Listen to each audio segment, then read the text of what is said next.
Mi trovo a Butrio e l'argomento di questa puntata è dedicata alle vendemmie. Le generazioni si evolvono, i padri cominciano a tirare su i figli e qui noi abbiamo Fabio. Fabio naturalmente è il figlio del conte Alberto D'Artemis Maniago. Allora siamo venuti proprio a trovarvi perché lo facciamo ogni anno nel periodo vendemmiale, no Fabio? Allora l'argomento è proprio questo: tu come l'hai vissuta e quante ne hai di vendemmie fatte? Perché tu sei cioè, figlio, insomma, no? Quello che un domani dovrà portare avanti l'azienda del papà del conte Alberto. Assolutamente, ho la fortuna, lo premetto, di avere un fratello che almeno su questo mi darà una mano. Adesso è più giovane di me, però insomma prossimi anni arriverà anche lui. E vendemmie sulle spalle tante, io tante, perché ovviamente la nostra è un'azienda a conduzione familiare, quindi tutti quanti ci si dà una mano quando si deve.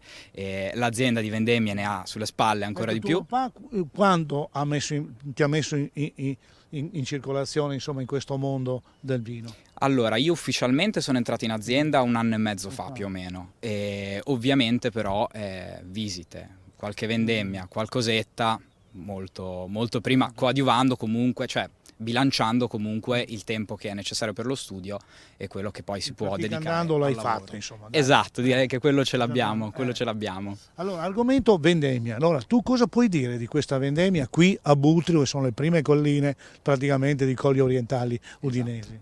E allora, una vendemmia sicuramente, allora io parto con questo incipit: vendemmia sicuramente mediamente buona. Su alcuni vini vedremo un risultato buono, su altri vini vedremo un risultato secondo me ottimo, queste sono le mie previsioni. E abbiamo sofferto un po' il clima, questo assolutamente, ma questo lo saprete tutti, è stata un'estate molto calda, un caldo che è arrivato molto presto. L'hanno sentito e l'hanno anche visto. Esatto, per andare al mare va bene. E soprattutto pioggia. Il Friuli è tendenzialmente una regione piovosa, da noi ha sempre piovuto tanto, invece quest'anno ha piovuto molto poco e le piogge stanno arrivando adesso, che insomma non servono tanto quanto in altri mesi, ecco. Ecco, tu hai fatto anche esperienze commerciali perché sei laureato in economia e commercio, insomma, cioè, oggi tenere le aziende con dei bilanci, insomma, no, giusti, cioè, fai in modo che puoi andare su tutti i mercati, insomma, con molta facilità. Sì, assolutamente. Ormai, come si diceva prima chiacchierando, di Vinitaly, di Provine, di fiere ne ho fatte ormai più di un paio, e quindi sì, qualcosa Tenersi sì. anche il cliente buono, no?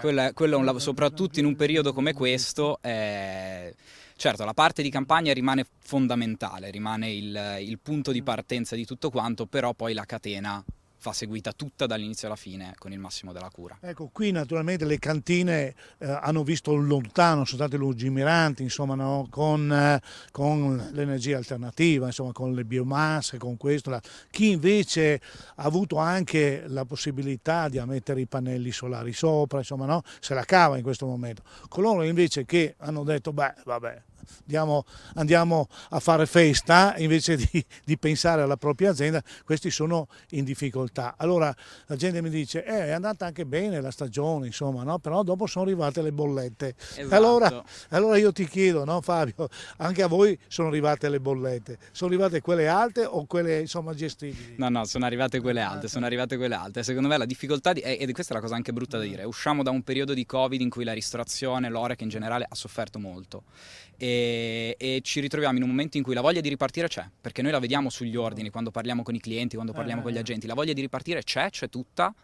Il problema sono i costi che salgono, sono le bollette che salgono, è l'elettricità, la plastica, il vetro, il legno. Non riesco a trovare.